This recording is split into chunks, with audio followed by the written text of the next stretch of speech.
Hi, my name's Jenna Hope. I'm a registered nutritionist, and today I'm going to talk to you about food aversions and food cravings during pregnancy and how we can manage that. So firstly, it's important to remember that cravings and aversions during pregnancy are really normal, so we definitely do need to lean into those and accept those where we possibly can. However, it's important that we are supporting our nutrition and trying to get some nutrients in where we can. So my first tip is, if you are only feeling like you can eat beige food, which is really common, especially in the first trimester, then I would say try to pack in things like chickpeas and butter beans. They're a very good source of carbohydrates. They provide that comfort and nourishment. They are quite plain in their taste, so not too offensive. And they're also a really good source of protein as well. So definitely ones to try to pack into your diet.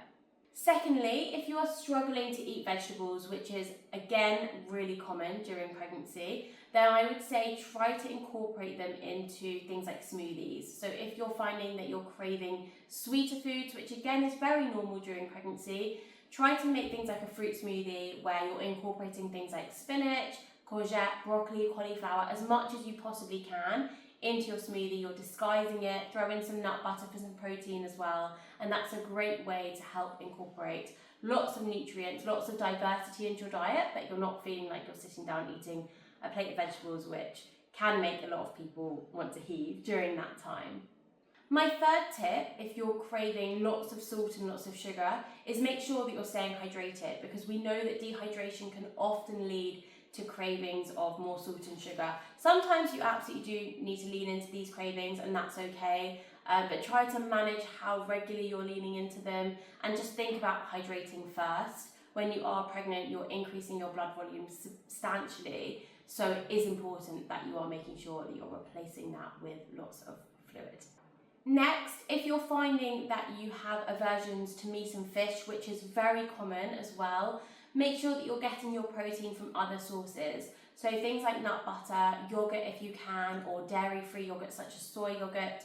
Tofu is a great source of plant protein. And then beans, pulses, and lots of nuts and seeds as much as you possibly can, especially if you're someone who kind of craves salty foods. Rather than going for a packet of crisps, maybe some salted nuts would be a better option to satisfy that craving and also pack in some of that plant protein too. And finally, if you're someone who's craving lots of chocolate during this time, that's another normal craving, then try to go for a higher percentage chocolate. Do be aware that it does contain caffeine, so you don't want to overconsume it. But the higher the percentage, the lower the sugar. It will still satisfy that chocolate need, but it won't provide you with so much sugar. And finally, just remember that when you're going through pregnancy, really your body is changing so much. You are going through a lot, so it is important to lean into those cravings, accept those food aversions, but also try to support your nutrition. So I would really recommend making sure that you're taking a good quality prenatal multivitamin as well, to be able to support your pregnancy and your nutritional requirements. But I hope that this video was helpful. I hope these tips and tricks are useful during your pregnancy. And finally, remember to be kind to yourself and rest where you possibly can.